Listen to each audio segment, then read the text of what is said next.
రోటీలోకి చపాతీలోకి మంచి best combination అండి. ఈజీగా చేసుకోగలిగే 2 కూరగాయల కూరలు చూపిస్తాను. Welcome to my channel yummy recipes. ఎంత ఈజీగా చేసుకోవచ్చు అంటే సింపుల్గా పొద్దున్నే ఏ హడావిడి లేకోకుండా చాలా ఫటాఫట్ చేసేసేయచ్చండి. ఇక్కడ వచ్చేసి నేను 1/4 కేజీ వంకాయలు తీసుకున్నాను. ఫస్ట్ నీళ్ళలోకి ఉప్పు వేసేసుకొని ఫస్ట్ ఎర్రగడ్డ కోసి పక్కన పెట్టుకుంటానండి. ఎందుకంటే వంకాయ కోసుకొని మరి ఎర్రగడ్డ కోసుకుంటే ఇవి కసిరిపోతాయి అన్నమాట.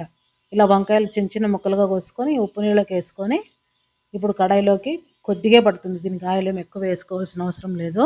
అలాగే ఆవాలు, జీలకర్ర, ఎర్రగడ్డ, కరివేపాకు వేసేసుకొని కొంచెం అలాగా వేయించుకున్నాక మనం ఇందాక కడిగి పెట్టుకున్నాం కదా, కోసి పెట్టుకున్నాం కదా వంకాయ ముక్కలు, అవి వేసేసుకోవాలి. ఎర్రగడ్డ ఎక్కువ మగ్గాల్సిన పని లేదండి, ఊరికే అలా 2 సార్లు తిప్పితే చాలన్నమాట. ఎందుకంటే వంకాయతో పాటు ఉడికిపోతుంది అది కూడా. ఇలా వంకాయలు వేసుకున్నాక ఉప్పు, కారం, పసుపు వేసేసుకొని ధనియాల పొడి ఒక 1/2 స్పూన్ అంత వేసుకొని బాగా వేయించుకొని తగిన నీళ్ళు వేసుకొని, అంటే 1/2 గ్లాస్ వేసుకుంటున్నాను. వంకాయకి ఎక్కువ పట్టవు నీళ్ళు, తొందరగానే ఉడికిపోతాయి అనమాట.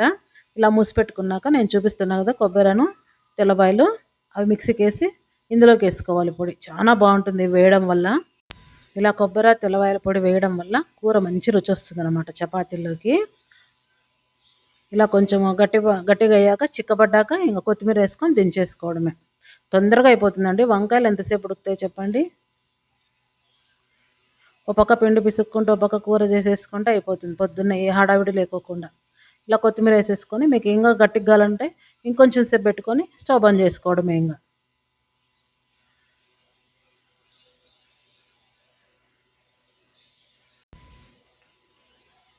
ఇంకా నెక్స్ట్ కర్రీ వచ్చేసి పుట్టగొడుగులండి.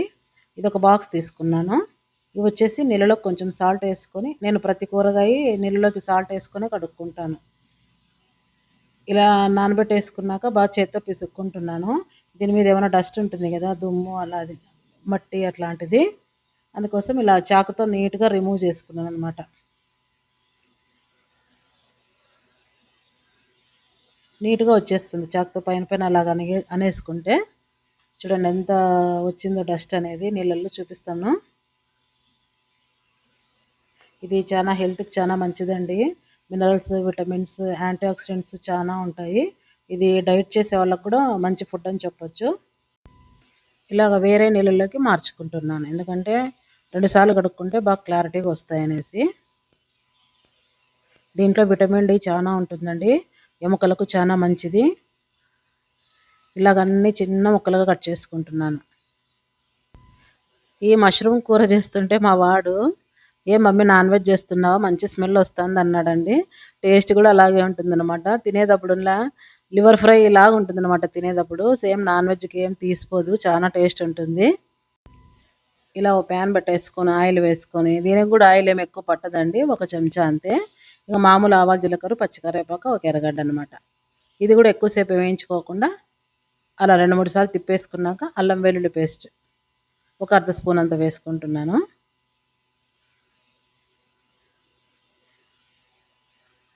అది కొంచెం అలా పచ్చివాసన పోయేదాకా వేయించేసుకొని మనం ఇందాక కట్ చేసి పెట్టుకున్నాం కదా మష్రూమ్స్, అవి వేసేసుకుంటున్నాను. వేసుకున్నాక బాగా కలిపెట్టి తెగిన నీళ్ళు చాలా ఊరుతాయండి, మెత్తం మగ్గిపోతాయి.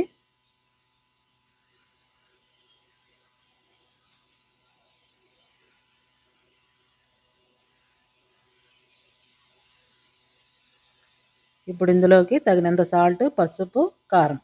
ఎక్కువ పట్టదు, లైట్గా వేసుకుంటే చాలా టేస్ట్ ఉంటుంది. మరీ హెవీగా మసాలాలు ఏమీ వేయక్కర్లేదండి. నేను చూపిస్తున్నా కదా అల్లం వెల్లుల్లి పేస్ట్, ధనియాల పొడి చాలు, గరం మసాలాలు అట్లాంటివి ఏం వేయడం లేదు.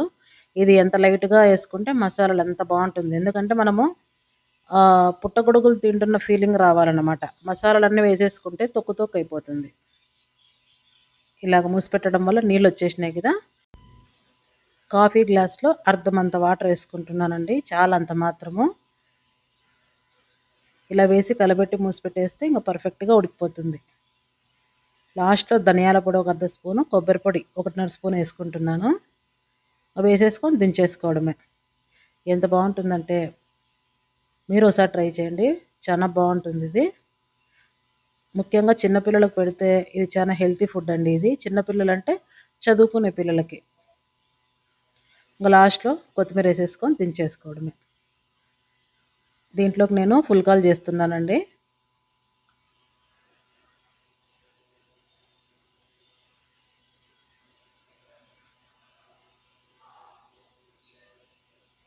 ఫుల్కాలు కానీ, చపాతీలు కానీ, పూరీలు కానీ ఏదైనా బాగుంటుంది. నేను ఇప్పుడు చూపించిన 2 కూరల్లోకి. మీకు నచ్చుతుంది అనుకుంటున్నాను. సబ్స్క్రైబ్ చేసుకోండి, లైక్ చేయండి, షేర్ చేయండి, కామెంట్ చేయండి. మరిన్ని మంచి రెసిపీస్తో వస్తుంటాను. Thanks for watching.